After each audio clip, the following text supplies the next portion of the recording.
Maaga nga pala ako nagising ngayong araw na to. Paano ba naman day 1 na naman ulit sa pag-walking? Halos every week nga pala kami nagdi-day 1 pero at least healthy kami ng dalawa kong kaibigan. 5 AM nga po pala kami umalis ng kaibigan ko. Paano ba naman kung aalis kami ng alas 6 ay maaga na sisikat ang araw. At sobrang init na sa mga oras na yun kaya 5 AM ay umaalis na kami. Malapit nga po pala ang lugar kung saan kami mag-walking at dito lang iyon sa Lubao Munisipyo.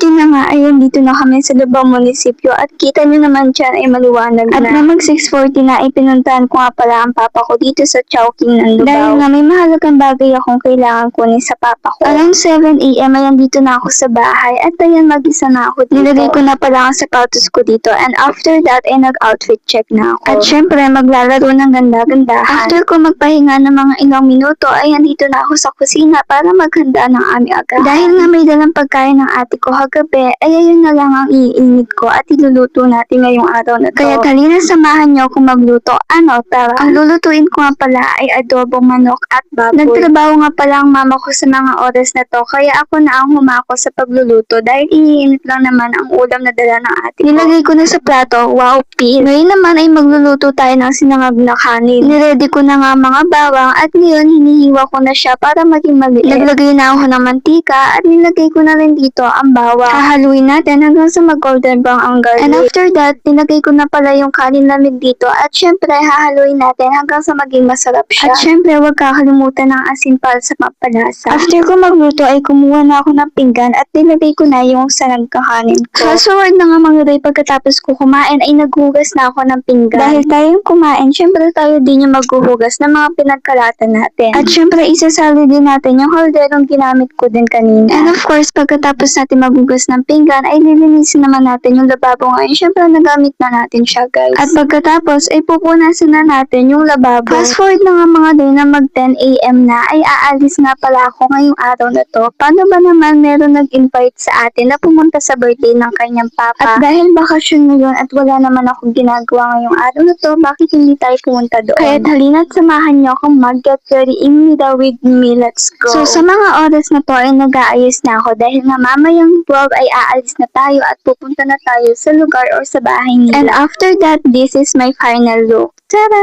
Fast forward na nga mga day na mag 12 PM na ay andito na kami sa San Nicolas de Second. At sa mga oras na to, sobrang tirik ng araw kaya buti na lang meron kaming dalang payong kaso sobrang init talaga at nagbulusaw na ang aming lotion. At sa mga oras na to, tinatawagan ko na yung kaibigan namin para magpasundo kami dahil nga madaming aso sa tapat nila. And then pagdating namin sa bahay nila, syempre kakain na kami dahil nga sa sobrang init magugutom ang mga above na to. Kaya maraming salamat sa kaibigan ko dahil sa